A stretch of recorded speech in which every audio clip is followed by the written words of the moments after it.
would love to just start with your background and hear how you got into the private equity world. I was born and raised in India. I grew up in a small town in the south of India. So right after business school, I knew that I wanted to get into the buy side, but I was really excited by public markets. So I interviewed with this first-time fund that was focused on India and had big presence in public markets. They said, "Hey, sorry, we don't have an opening in public markets. Why didn't you try private equity?" I said, "What's private equity?" Because the industry was so nascent at that time. And there were only 4 funds in India in 2005. And I joined the private equity practice there. And then 2 years later, I joined the betting team.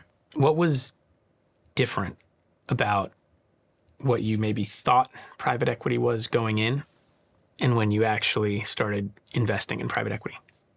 In 2005, private equity was not well understood. There was a mix of venture, there was a mix of buyouts. The market in India was very venture-led. And so we started doing minority transactions.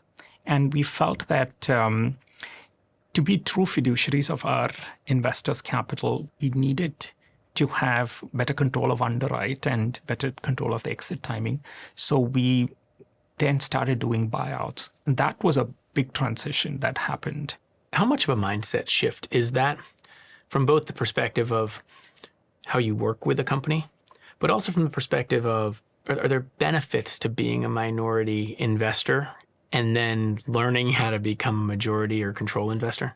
I would say that the mindset shift is significant. When you shift from that minority mindset to control mindset, one of the things that I've experienced is, the buck stops with us. We have to figure out a way to make it work. You basically have to underwrite, and we have to have higher level of confidence in that assumption.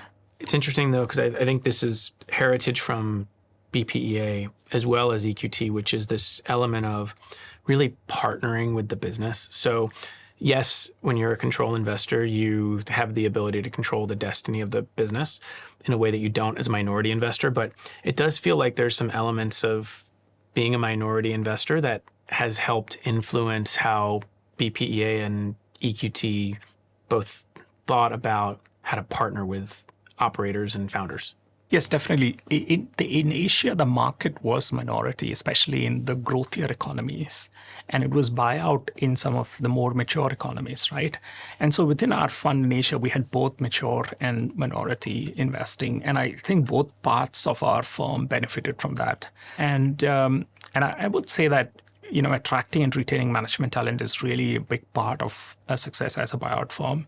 And partnering with management teams and CEOs and, chairmen and board members, that has really, helped us carry everybody with us, give them a shared vision and build that grounds up. And it's part of that Wallenberg heritage as well. Wallenbergs have friends in wherever they go, and that has influenced EQT, and that's part of the bearing culture as well. So that's helped us make friends everywhere. Hari, this is a fantastic conversation. Thank you, Michael.